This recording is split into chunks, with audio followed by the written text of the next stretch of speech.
Alam nyo bang Camp Sabros pa rin ang pinakapaborito kong pasyalan dito sa Kapatagan, Digo City, Davao del Sur? Bukod kasi sa vibes niya na parang nasa cowboy town, Texas, US ka, sobrang lamig ng weather at tingnan nyo naman etong mga artistic buildings and villas. Aakalain mo talagang nasa ibang bansa ka. At may bonus pang majestic view ng Mount Apo na pinakamataas na bundok dito sa Pilipinas. Hello everyone, for today's vlog, Yahing Kapatagan, Digo City nga kami. First stop nga namin ay yung Camp Sabros. Papunta doon, cemented naman yung road. Sa daan pa lang ay makikita nyo na ang majestic view ng Mount Apo. Papasok sa Camp Sabros, medyo matarik yung daan, so dapat Power Ranger yung inyong sasakyan.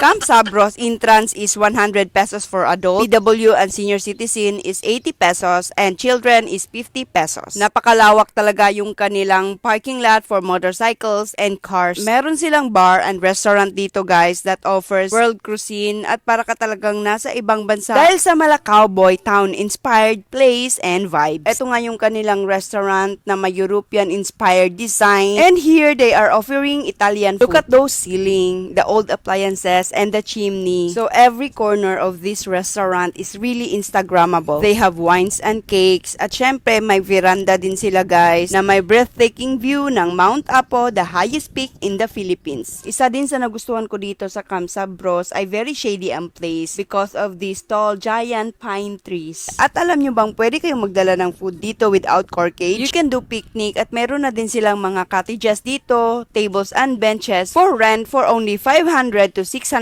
pesos. Pwede ka rin mag-staycation dito dahil marami silang villas for rent. At tingnan nyo naman yung ambience niya, parang nasa Europe ka lang. Oh, I love these antique things na dito mo lang talaga makikita sa Camp Sabros. Syempre, nag-emote-emote muna tayo dito.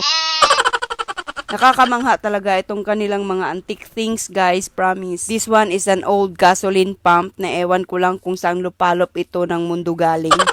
Ito pa nga yung kanilang mga old appliances with chimney doon sa kanilang Italian restaurant. Meron na din silang snack bar dito sa bandang gitna. May kakanin at sikwate. In fairness guys, mababait yung mga staff nila dito ha at customer friendly talaga. Sikwate is only 80 pesos. Perfect para sa malamig na panahon dito sa Camp Sabros. As for the adventure rides, meron pa rin silang horse riding, zip lines, cable cars, at meron na din silang hanging bridge ngayon. I-post nyo na lang yung video to see the rides details and the price. Grabe, ang dami na talagang nagbago sa Camp Sabros since unang punta ko dito 3 years ago. Thank you for watching and I hope you like this video and find more reason to visit Camp Sabros once again. This is Gracia. Follow me for more.